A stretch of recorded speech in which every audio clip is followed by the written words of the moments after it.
Let's start with, why do we need to live in a community? Of course, there is a good practical reason, just the fact that typically a group of people can accomplish more than one person can. The variety of skills and knowledge and the sheer amount of human labor provides life's necessities that no one else could obtain by themselves. You might say that community makes our physical life better by the comforts and protections it affords us.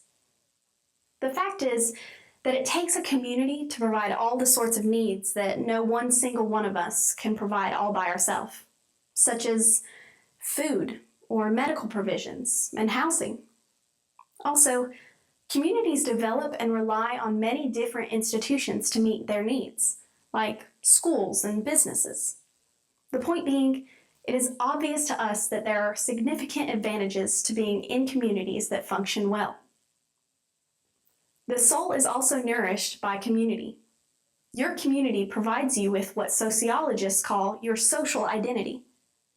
While your personal identity satisfies your desire to be unique and special, your social identity enlarges your presence in the world and satisfies the need to affiliate or belong and to be accepted and loved. This is an interesting tension between personal and social identity that experts have found influences much of the soul's satisfaction.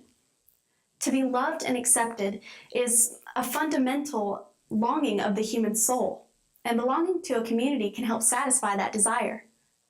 While the need for community is pursued to resolve the soul's need for belonging, some people believe that their social identity is also satisfied by spirit life.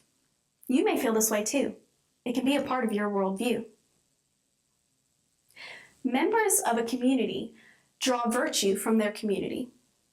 In your social setting, you understand how the community satisfies and works for the betterment of life. The virtue of a community comes from how the community's worldview deals with what is right or fair or good within the community, and what is wrong or bad. Answers to these questions are often related to how power is viewed within the community. In addition to how power distributes goods and services within the community, power sets laws, standards, and determines how decisions are made. There are two fundamental ways relationships are governed in a community. Some relationships exist because of a balanced exchange that benefits each person, also called an exchange-based relationship. Either the relationship remains good and intact because each person receives from the other something that is beneficial, or if not, then the relationship becomes strained and often ends. Or as some people say, you do for me, I'll do for you. This type of relationship is especially evident when an individual decides that the benefit of being in a relationship is no longer worth the cost of maintaining that relationship. For example, an employee becomes dissatisfied with the conditions at work and decides to quit her job. Or a teenager runs away from home because they perceive it as no longer to their advantage to stay there. Or when someone gets divorced because they think the other person is not giving as much as they are to the relationship. An alternative to exchange-based relationships occur when someone freely chooses to be in a relationship with someone else for reasons other than the benefits of exchanges that take place among them. Usually, the motivation for this dynamic is not based on what I get out of it, but based on what the other person gets out of it, even if it costs me a lot and I personally get no benefit from it. For example, consider a mother who often allows herself to be inconvenienced in order to make sure that her infant is properly clothed, fed, and safe. The mother is usually not doing this because of what she gets out of it from her baby, because what she gets are a lot of nights with lack of sleep, financial strain, less time to be with friends, a whole lot of times when she has to care for her baby and she's just not up to it. But she does all of this because it is important to her that her baby is properly cared for.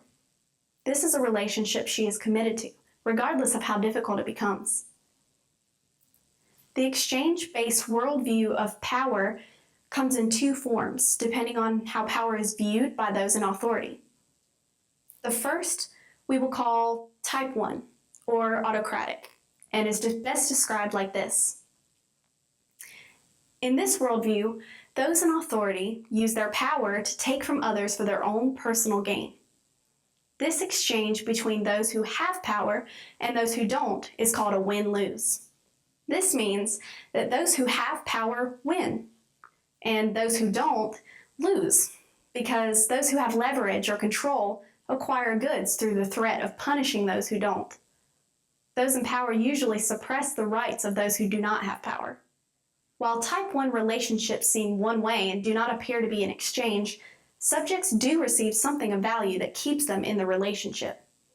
Depending on the whims of those in authority, subjects receive stability and protection when they conform to the expectations of authority. Type 1 communities are generally a form of anarchy, such as cults, gangs, or mafia. Those in power in Type 1 communities are influenced by their own personal pleasure and greed and use punishment to prey on the fears of others.